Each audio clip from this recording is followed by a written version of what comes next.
concentration. I could even lose my touch, talking to myself, crying out loud. Only I can hear me. I'm stuck inside a cloud.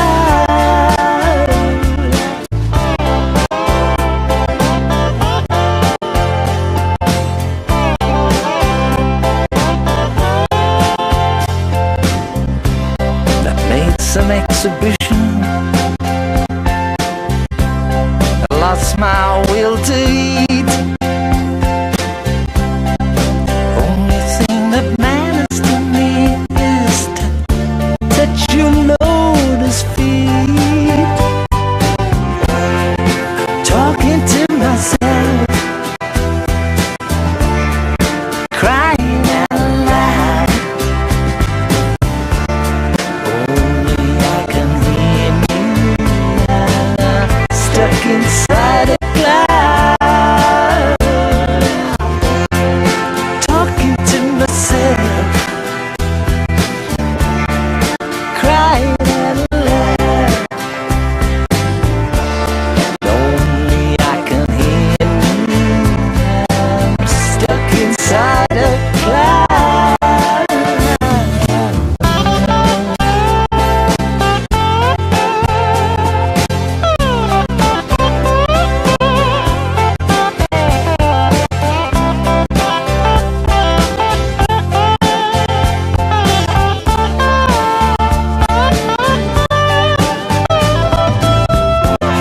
Talking to myself, crying out loud. Only I can hear me. I'm stuck inside a cloud. Never been so crazy, but I've never felt so sure. I wish I had the answer to it. Don't even have the cure. Just talking to myself, crying as we part. Knowing as you leave me, I also lose my heart. Talking to myself, I'm crying as we part. Knowing as you leave me, I also lose my heart.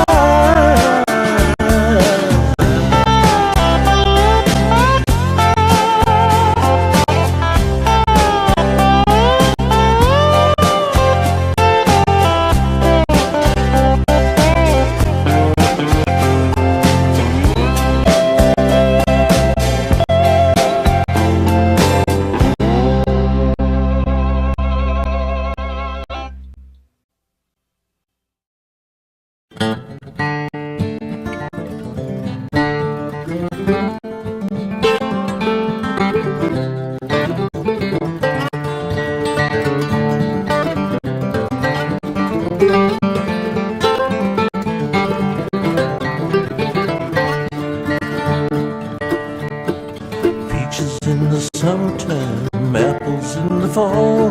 If I can't get the girl I love, I won't have none at all. Shady Grove, my little love, Shady Grove, I know. Shady Grove, my little love, I'm bound for Shady Grove.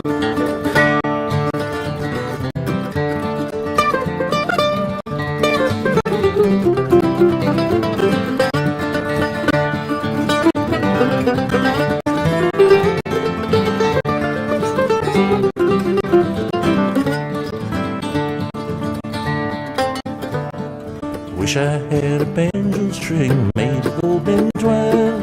Every tune I'd pick on it, I wish the girl was mine. Shady Grove, my little love, Shady Grove, I know.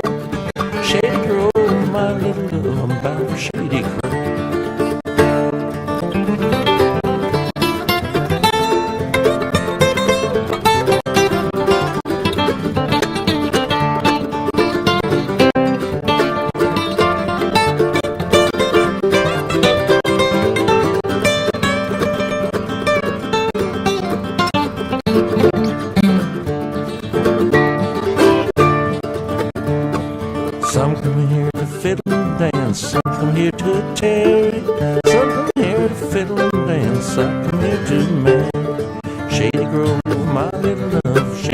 Grove, I know. Shady Grove, my little love, bound for Shady Grove.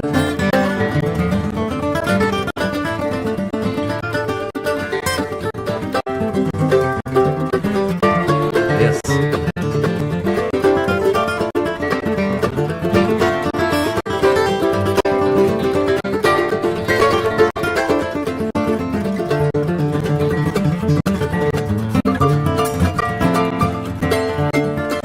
Every night when I go home, my wife will try to please her. More I try, the worse she gets. Damned if I don't leave her. Shady Grove, my little love. Shady Grove, my darling. Shady Grove, my little love. I'm going back to home.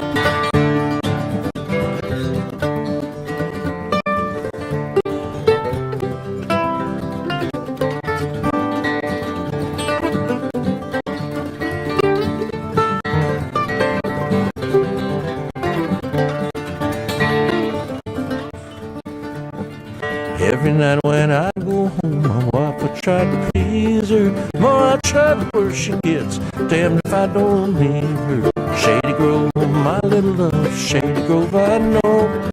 Shady Grove, my little love. I'm bound for Shady Grove.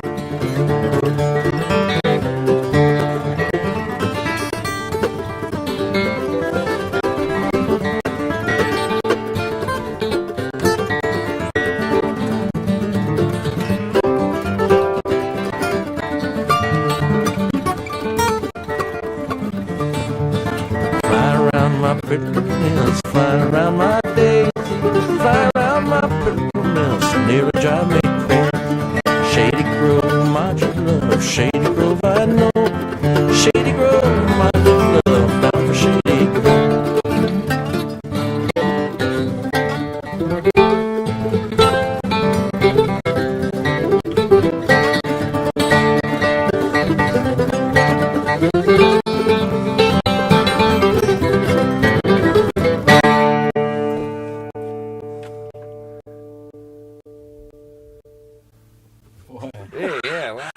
Oh, gosh. Oh, geez. Wow. I didn't know where I was going. Try to restrain yourself, Tony. Hey. Oh, man, that was great. Woo. Smoking. And it was. There were some good moments in it. Yeah. Yeah, I feel we had some hot ones. Yeah. Yeah. Well, Tony and I used to be known as the Gasoline Brothers. I see. Right. Lou had never heard any of this kind of thing before, so there was very little feedback from him. Once in a while, he would stop the machine and have me start over on something. He'd say, "That's catchy," and then want me to do it again. When that happened, I usually did something different because I hadn't paid attention to whatever I'd just sung, so I couldn't repeat it like he'd just heard it. I had no idea what he was going to do with all this stuff. It was as anti-big mainstream as you could get. The one song that had hooked me up with Leeds music, the one that convinced John Hammond to bring me over there in the first place, wasn't an outreaching song at all, but more of an homage in lyric and melody to the man who'd pointed out the starting place for my identity and destiny, the great Woody Guthrie. I wrote the song with him in mind, and I used the melody from one of his old songs, having no idea it would be the first of maybe 1,000 songs that I would write. My life had never been the same since I'd first heard Woody on a record player in Minneapolis a few years earlier. When I first heard him, it was like a 1,000,000-megaton bomb had dropped. In the summer of '59, after leaving home early spring, I was in Minneapolis, having come down from northern Minnesota, from the Mesabi Range, the iron mining country, steel capital of America.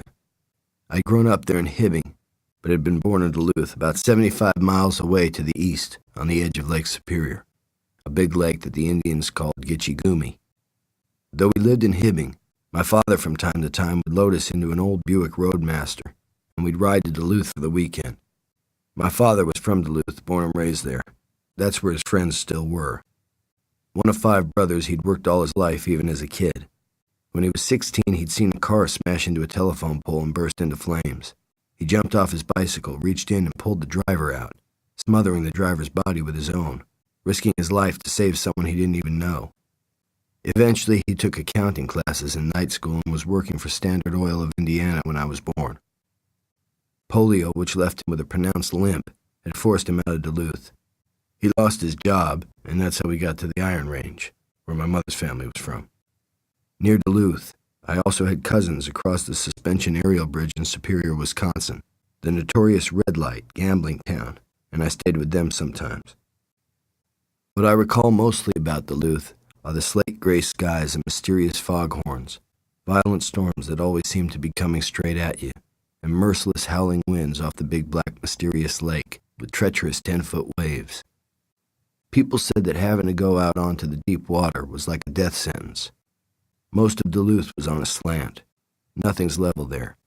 The town is built on the side of a steep hill, and you're always either hiking up or down. One time my parents took me to see Harry Truman speak at a political rally in Duluth's Leif Erikson Park. Truman was gray-hatted, a slight figure, spoke in the same kind of nasal twang and tone like a country singer. I was mesmerized by his slow drawl and sense of seriousness and how people hung on to every word he was saying. A few years later, he would say that the White House was like a jail cell. Truman was down to earth. The upper Midwest was an extremely volatile, politically active area, with the Farmer Labor Party, Social Democrats, Socialists, Communists. They were hard crowds to please and not too much for Republicanism. John Kennedy, before he became president, when he was still a senator, had come up to Hibbing on the campaign trail, but that was about 6 months after I left. My mother said that 18,000 people had turned out to see him at the Veterans Memorial Building, and that people were hanging from the rafters, and others were in the street. That Kennedy was a ray of light and had understood completely the area of the country he was in. He gave a heroic speech, my mom said, and brought people a lot of hope. The Iron Range was an area that very few nationally known politicians or any famous people ever made it through. Woodrow Wilson had stopped there in the early part of the century and spoke from the back of a train. My mother had seen him, too, when she was 10 years old. If I'd been a voting man, I would have voted for Kennedy just for coming there. I wished I could have seen him. My mother's family was from a little town called Latonia, just over the railroad tracks not far from Hibbing. When she grew up, the town consisted of a general store, gas station, some horse stables, and a schoolhouse. The world I grew up in was a little different, a little more modernized, but still mostly gravel roads, marshlands, hills of ice, steep skylines of trees on the outskirts of town, thick forests, pristine lakes large and small, iron mine pits, trains and one-lane highways. Winters 10 below with a 20 below wind chill factor were common, thawing spring and hot steamy summers, penetrating sun and balmy weather where temperatures rose over 100 degrees. Summers were filled with mosquitoes that could bite through your boots, winters with blizzards that could freeze a man dead. There were glorious autumns as well. Mostly what I did growing up was bide my time. I always knew there was a bigger world out there, but the one I was in at the time was all right too. The things I did growing up were the things I thought everybody did. March in parades, have bike races, play ice hockey. The other usual things too, like swimming holes and fishing ponds, sledding and something called bumper riding, where you grab a hold of a tail bumper on a car and ride through the snow. 4th of July fireworks, tree houses, a witch's brew of pastimes. You could also easily hop an iron ore train by grabbing and then hanging onto one of the iron ladders on either side and ride out to any number of lakes where you could go and jump in them. We did that a lot. As kids, we shot air guns, BB guns, the real thing 22s, shot at tin cans, bottles, or overfed rats in the town garbage dump. Also, we had rubber gun fights. Rubber guns were made from pine wood that was cut into L-shaped pieces. The rubber that we'd get from the inner tubes back then was authentic, thick rubber that we'd cut into round strips, tie them in bows, and stretch them from a hammer position all the way to the business end of the barrel. When you held the L-shaped gun in your grip and squeezed it, the rubber would snap out with swift, violent force and you could hit a target up to 10 or 15 feet away. You could hurt somebody. If you got hit with the rubber, it stung like hell, burned and caused welts. These games would be played all day, one game after another. One year everything changed because the mines began using synthetic rubber on their tractors and trucks. Synthetic rubber wasn't as good or as accurate as real rubber. It just dropped off the end of your barrel with a plop or else flew about 4 feet and flopped to the ground. Just about the same time that the synthetic rubber came into the picture, so did the big screen drive-in movie. That was a family activity, though, because you had to have a car. There was other stuff going on, dirt track stock car racing on cool summer nights, mostly 49 or 50 Fords, Bashed-in cars, coffin contraptions, humpback cages with roll bars and fire extinguishers, seats taken out, doors welded shut, bumping and rumbling, slamming and swiveling on a half-mile track, somersaulting off the rails, tracks littered with junkyard cars. There were three-ring circuses that came to town a few times a year, and full-tilt carnivals complete with human oddities, showgirls, and even geeks. I saw one of the last blackface minstrel shows at a country carnival. Nationally known country western stars played at the Memorial Building, and once Buddy Rich and his big band came and played at the high school auditorium. Television was coming in too, but not every home had one. Round picture tubes. Programs usually started broadcasting about 3 o'clock in the afternoon with a test pattern that ran for a few hours and showed a few shows broadcast out of New York or Hollywood, and then went off around 7 or 8. There wasn't much to watch.